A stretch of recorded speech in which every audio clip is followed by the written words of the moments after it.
palmeirenses, bora falar do Verdão? Fala, rapaziada, segunda-feira, mano, Palmeiras perdeu ontem aí, 2-0 pro Flamengo. Vamos falar um pouco desse jogo, vamos falar aí de seleção brasileira, Ancelotti aí convocou os jogadores, teve jogador do Palmeiras, na pré-lista ali não tinha nenhum jogador, mas... finalmente teve a chamada de um jogador do Palmeiras, não queria de verdade mesmo, não queria que nenhum dos jogadores fosse convocado, principalmente pra gente focar a questão do Super Mundial, mas foi convocado, vida que segue, vamos ver como que vai ser esses jogos da seleção. Vamos falar aí, então de contratação. Palmeiras parece aí que tá no mercado da bola, vai trazer um jogador da Premier League e aparentemente tá tudo certo aí, né? Então... vamos trazer essa informação para você. Antes disso, deixa aquele like, se inscreve, ajuda a gente. Você que é novo aqui no canal, se inscreve, colabora aí, divulga para mais palmeirenses. Chegando a quase 1000 inscritos, galera. Conto com a colaboração aí, ajuda a gente a crescer. E bora falar do Verdão. Vamos falar do jogo de ontem um pouco. Um breve resumo, que eu já falei ontem, já desabafei um pouco ontem. Vamos fazer um breve resuminho hoje. Palmeiras perdeu então 2-0 aí pro Flamengo. Teve o pênalti no início do jogo ali pro Palmeiras. Palmeiras perdeu o pênalti, né? Piquerez cobrou. Foi mal demais na cobrança. O Rossi pegou o pênalti.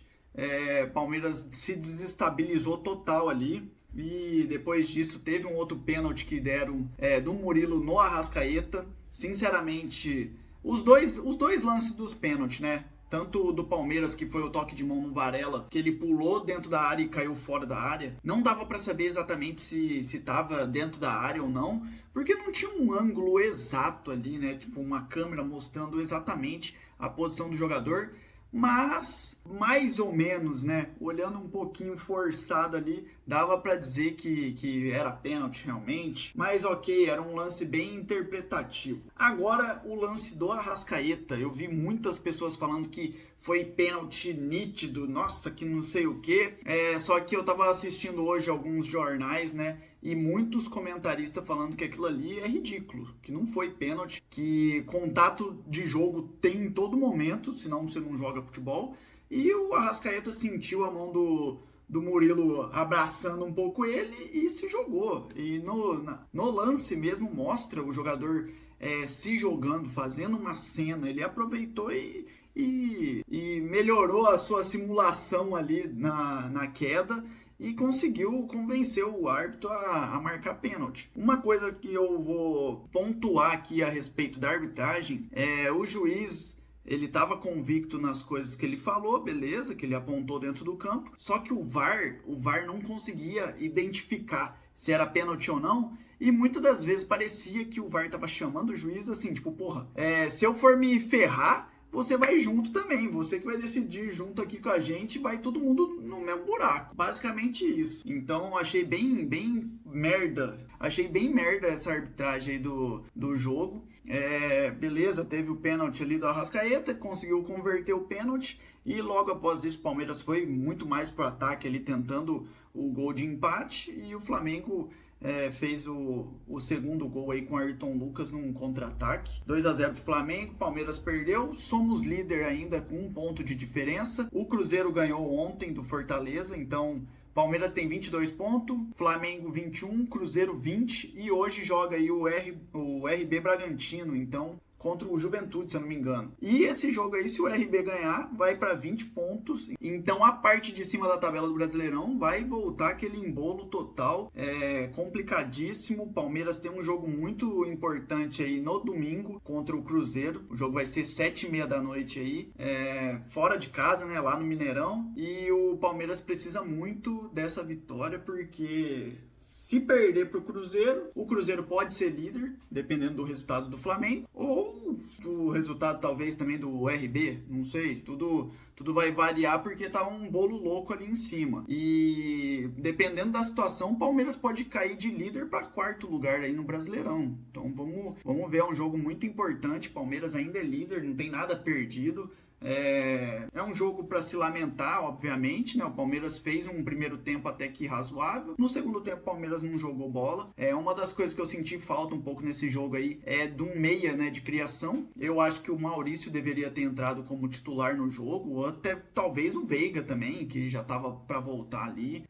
Só que o João Martins optou, e o Abel também, né? A comissão técnica optou aí por colocar o Estevão no meio como armador. E geralmente, beleza que na base ele fazia essa função, só que ultimamente nos jogos ele estava entrando como ponta e tendo talvez o Felipe Anderson ou o Maurício ali para revezar nessa movimentação no meio do campo para ter a criação. E no jogo de ontem aí contra o Flamengo não tinha isso, era o Mike. O Mike estava como ponta, então, cara, eu achei totalmente errado essa escalação, principalmente nessa parte aí do ataque, né? E eu acho que isso daí pode ter afetado um pouco no resultado da partida. Obviamente, se a gente tivesse feito o gol de pênalti, a partida teria um outro ritmo, um outro contexto, né?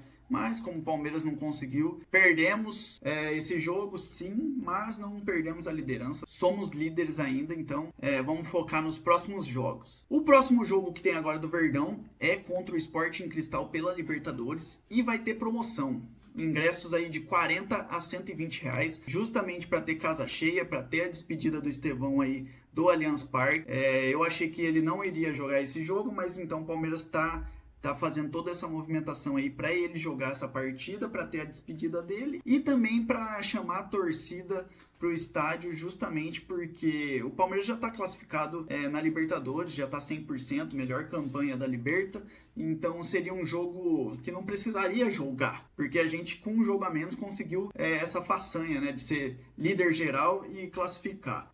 Só que com isso, como tem a despedida do Estevão, o Palmeiras está fazendo então uma promoção aí para esse jogo, que os ingressos são de 40 a 120 reais, então provavelmente vai ter casa cheia aí na despedida do Estevão, e também, quem sabe, uma vitória aí pra gente ficar 100% realmente nessa fase de grupo aí da Libertadores. Galera, e tem jogador aí da Premier League que o Palmeiras está de olho. Segundo o Jorge Nicola, aí, ele trouxe a informação que teve um dirigente, um presidente de um time da Série A, que foi atrás do Nottingham Forest procurando Ramon Sosa. O Paraguai aí de 25 anos, ponta esquerda, um jogador que atua direto aí na seleção do Paraguai. Então esse dirigente foi atrás para saber a situação dele e teve a resposta do Nottingham aí que o Palmeiras já estava praticamente fechado. Só que o Nicola falou também que entrou em contato com alguma galera lá do Palmeiras e ninguém deu a resposta, ninguém falou que não tem nada de contratação, despistaram, não confirmaram nada disso, mas o Palmeiras já estava interessado nesse jogador desde o ano passado, tentou a contratação dele quando ele jogava pelo Tajeres, e ele foi vendido por 12 milhões de euros ao Nottingham Forest. Então pode ser que tenha essa peça nova aí no Verdão, já que o Estevão vai sair depois do Super Mundial e o Facundo Torres está sendo improvisado na ponta esquerda, né? Então, trazendo um Paraguai aí de 25 anos, ponta esquerda, que sabe jogar bem, vai muito bem. Se eu não me engano, no Tajeres ele fez 21 gols, 21 jogos lá, ele tinha 7 gols e 6 assistências. Então, é um jogador bem qualificado ali. Na seleção do Paraguai ele disputou 14 partidas, se eu não me engano, 7 como titulares nas eliminatórias da Copa do Mundo. Então é um jogador aí que tem frequência em seleção, tem frequência no time dele, não se adaptou muito bem aos futebol da Inglaterra e por isso o Palmeiras aparentemente está apalavrado aí com esse jogador. Vamos ver como que vai ser as informações nos próximos dias. Lembrando que a janela abre agora dia 2 até o dia 10, para os times aí que vão participar do Super Mundial. Então o Palmeiras pode ser que consiga a contratação então do atleta já para o Super Mundial aí no meio do ano. Pessoal, e Ancelotti aí chegou na seleção brasileira, tá no Brasil, fez a sua convocação aí, chamou os atletas para as disputas contra o Equador e contra o Paraguai. Então parece que na próxima segunda-feira aí eles já vão se reunir lá no CT do Corinthians para poder organizar toda a parte de treinamento para ir para Guayaquil enfrentar o Equador e depois volta para São Paulo aí para enfrentar o Paraguai. Então o Brasil tem 2 confrontos aí bem difícil, cara, de verdade mesmo. Olhando a classificação geral aí das eliminatórias, o Brasil aí tá numa disputa bem acirrada aí com o Paraguai e Equador. Dia 5 então enfrenta o Equador e dia 10 enfrenta o Paraguai. Vamos ver como que vai ser essa nova seleção aí com o Carlos Ancelotti no comando. E os convocados foram esses, né? Teve o Estevão aí, né? O Estevão foi chamado aí do Palmeiras. Eu trouxe a lista, uma pré-lista que tinha saído antes e não tinha nenhum do Palmeiras. E dessa vez aí teve a lista oficial. Tem o Estevão convocado então para a seleção. Vou deixar aí na tela aí para vocês verem a lista que o Carlos Ancelotti fez. Goleiros: Alisson, Bento e Hugo Souza do Corinthians. Defensores: Alexandro, Alessandro, Beraldo, Carlos Augusto, Danilo, Léo Ortiz, Marquinhos, Wanderson e Wesley. Meio-campista: Andrés Pereira, Andrei Santos, Bruno Guimarães, Casimiro, que é novidade aí retornando para a seleção, Ederson e Gerson. Atacantes: Antony, Estevão do Palmeiras, Gabriel Martinelli, Matheus Cunha, Rafinha, Richarlison e Vinícius Júnior aí. Então, fechando essa lista para a convocação, né, da seleção contra o Equador e o Paraguai. Galera, essas são as informações de hoje. Vamos ver como que vai ser essa negociação aí com o Ramon Sousa aí. Tô curioso para ver se realmente é verdade, se o Palmeiras já está palavrado com o jogador. É um jogador muito qualificado aí para a ponta esquerda, então a gente precisa realmente ter uma peça para esse lado do campo. Lembrando que o Bruno Rodrigues aí do Palmeiras já está à disposição, já pode voltar, mas como fez as cirurgias complicadas aí no joelho, então é um jogador que não vai voltar em alto nível. E tendo uma outra peça aí para ter essa reposição, vai ser muito importante para a gente. Para você que permaneceu, deixa aquele like, se inscreve, ajuda a gente. Amanhã eu trago mais informações e até mais. Falou, galera!